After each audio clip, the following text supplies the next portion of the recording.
চারটি দামি গাড়ি, বাড়ি, একটি গান গাইতে কত পারিশ্রমিক নেন বাঙালি কন্যা শ্রেয়া? মার্সিডিজ বেঞ্চেস রয়েছে তার কাছে, যার দাম 1,71,00,000 টাকা। রয়েছে BMW 5 সিরিজের একটি গাড়িও, যার দাম 65,38,000 টাকা। না, বাংলায় বড় হয়ে ওঠেননি তিনি। খাতায় কলমে প্রবাসী হলেও বাংলা তার মন প্রাণ জুড়ে। হ্যাঁ, তিনি শ্রেয়া ঘোষাল। আজ তার পরিচিতি সারা বিশ্বে। সেই 14 বছর থেকে এসেছেন লাইমলাইটে। সেই ট্র্যাডিশন সামনে চলছে। জানেন কি একটি গান গাইতে কত টাকা পারিশ্রমিক নেন শ্রেয়া ঘোষাল? জানেন কি তার মূল সম্পত্তির পরিমাণ কত? গাড়ির সংখ্যাই বা কয়টি?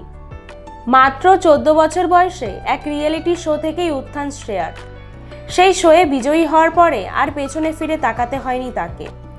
বলিউডে ডেবিউ হয় 2002 সালে। ছবির নাম দেবদাস। ওই ছবিতে বৈরি পিয়া গেয়ে সকলের মন জয় করে নেন শ্রেয়া ঘোষাল। এরপর একের পর এক হিট, যা এখনো চলছে। লাইফস্টাইল এশিয়ার এক প্রতিবেদন জানাচ্ছে 20টি আলাদা ভাষায় প্রায় 3000টিরও বেশি গান গেয়ে ফেলেছেন শ্রেয়া। সেখান থেকেই জানা যাচ্ছে মুম্বাই ও কলকাতায় বিশালবহুল বাড়ি রয়েছে শ্রেয়া ঘোষালের। এছাড়াও রয়েছে দামি গাড়িও।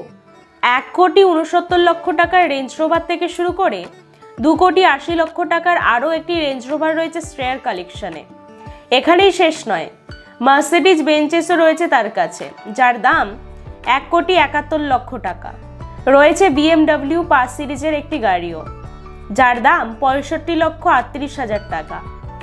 ডিএনএর একটি রিপোর্ট জানাচ্ছে একটি গানের জন্য 25 লক্ষ টাকা নেন শ্রেয়া ঘোষাল, যা কিনা সুনিধি চৌহান ও অরিজিৎ সিং এর থেকেও বেশি। এই মুহূর্তে তার মোট সম্পত্তির পরিমাণ 200 কোটি টাকা ছাড়িয়েছে। খবর তেমনটাই। দর্শক বন্ধুরা, ভিডিওটা যদি আপনাদের ভালো লেগে থাকে তাহলে অতি অবশ্যই লাইক, কমেন্ট, শেয়ার এবং সাবস্ক্রাইব করে আমার চ্যানেলের পাশে থাকবেন। সকলে খুব ভালো থাকবেন, সুস্থ থাকবেন। ধন্যবাদ।